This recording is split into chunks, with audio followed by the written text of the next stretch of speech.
Not addressing imbalances between sides is the biggest cause of injuries in sports. And in this video, me and Coach Boyo are going to break down to you guys the real reason as to why injuries are so recurrent.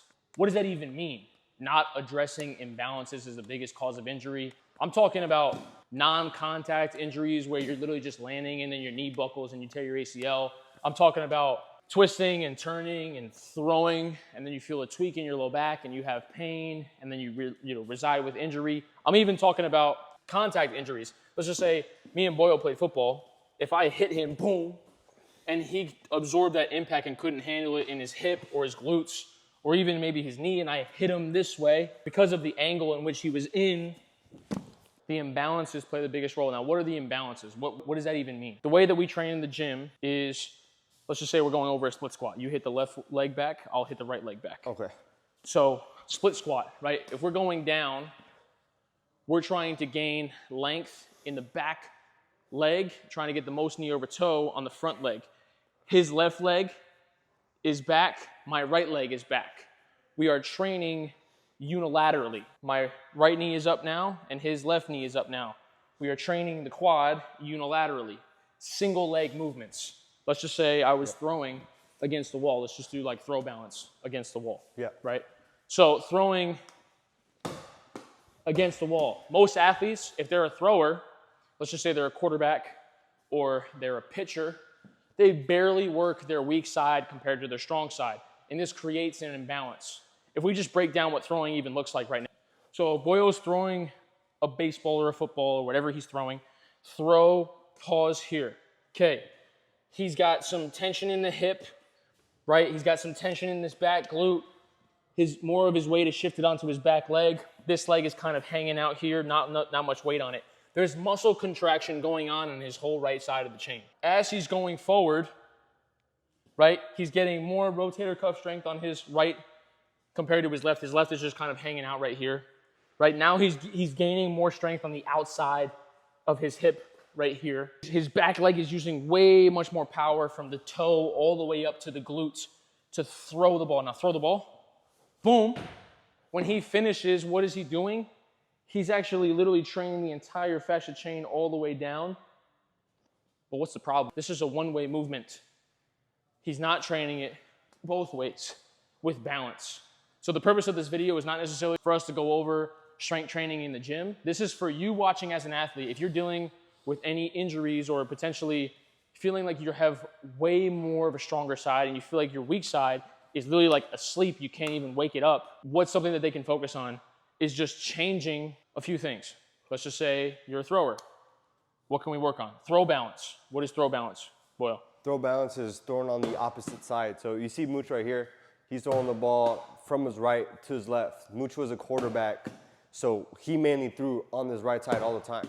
But recently, this last year and a half, really, he's been training to throw the ball on his left side. From where he started to where he's at now, you can't really tell what side it used to look like this. Yeah. There was no coordination. And most of you watching, it would look like that. 100%. All of our athletes look really rough when they throw with the left. You know, there's a joke, you throw like a girl. Yeah, you throw weird. You throw unbalanced, uncoordinated. You don't throw like a girl. You just haven't trained that side. It's not like Moochie isn't strong on his left side. It was just the coordination and the firing of all the right muscles. But since he's been working on it, if you notice, it's really fluid on both sides. He can throw a baseball pretty good on both sides, and you know he's getting really good at throwing like a football left side, like 20 yards now. But what am I doing? What am I focusing on? And why should you even train right side to left side? I'm gonna put a study up on the screen that I just broke down for someone, one of my clients. This shows that training the weak side and the hypercontraction of muscles. So let's just say I'm a righty thrower, I throw with my right side, but then I start to throw with my left. This contraction of muscles on my left side is going to help the memory for my brain help teach my right side how to be even more efficient, even with my strong side. Now again, that may sound like a little bit of gibberish. Basically what it means is you start working on your weak side more. It's like teaching yourself like a little kid again how to throw, which is gonna make your strong side even more efficient because you're already good on that side, but you're gonna train your brain to think about the mechanics more efficiently. if that makes sense. This goes same with brushing your teeth with your left hand, drawing with your left hand, writing your name with your left hand, right? It doesn't just go with throwing as well, right? What I was doing earlier in the week, I have a client, she's a little girl who plays tennis. And the biggest thing that I noticed when I was playing tennis was like, hey, I just kept going like this with my right side, but then my left side was all out of whack. I didn't know what to do, right? And so I played a whole session with her, boom, playing tennis with my right side, didn't play at all with my left. So then we came back to the gym, and all the time, I'm just trying to correct that imbalance, only with my left side, trying to think about the same mechanics, right? It goes the same for jumping.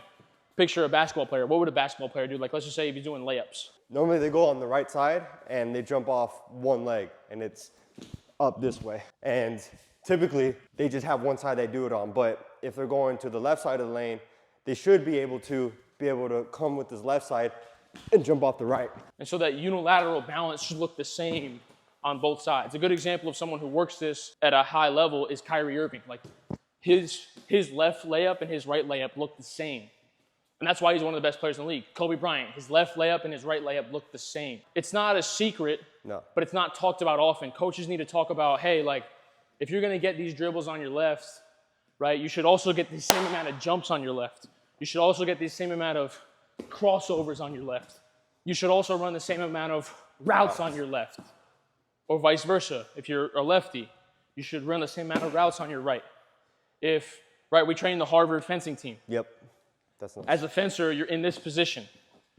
Your feet are back, this foot's behind you, and you're basically like going back and forth and sliding between sides, and then you lunge, and that's what that fencing position looks like. Well, the biggest imbalance that we've noticed with the fencers is that underneath here on the back foot is so chronically tight because they don't train both sides, right? And we're gonna correct it in the gym in strength training, doing movements like this and going down in the standing pancake. Right, but if you were able to play your sport, right, and get reps both ways much more efficiently, you wouldn't have as many imbalances, which would cause less injury. Let's just say, I can give another example. I was training an NFL linebacker this offseason, and the biggest thing that needed to work on was his efficiency getting off of the ball. And what we did was we were here, and he was really good on his right foot with his left leg driving off, just being like, boom, and he's quick. Whenever he went to his left side, you saw it on film often, he would go like this because he wasn't training it and he was getting lazy. And that caused the imbalance that potentially had him get injured in the gym, right? And so you want to be really efficient here to be able to step. And people's like, hey, like, there's a lot of coaches out there that say like, hey, like false steps don't really matter and you can do this. And I agree to a certain extent, right? If you're just going to play the game, like go play the game, like as an athlete.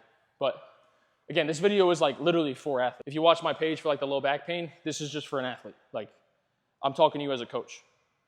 The purpose is I need you to understand that you need to be really efficient at doing movements on both sides with everything, everything that you do, right? Let's just say a single arm cartwheel. I'm gonna try it, here we go. There you go. I'm almost there. I'm still using that other arm to help me. Right, but let's see if both sides look the same. That should be the goal. Momentum. There we go. Right, so that right side's good, but the left side's off.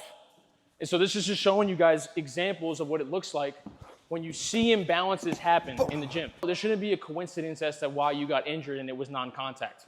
If it was non-contact and you got injured, it's because you have imbalances, 9 times out of 10. So for athletes that have really good vertical, but they get injured if they jump off of a different leg than their highest vertical jump.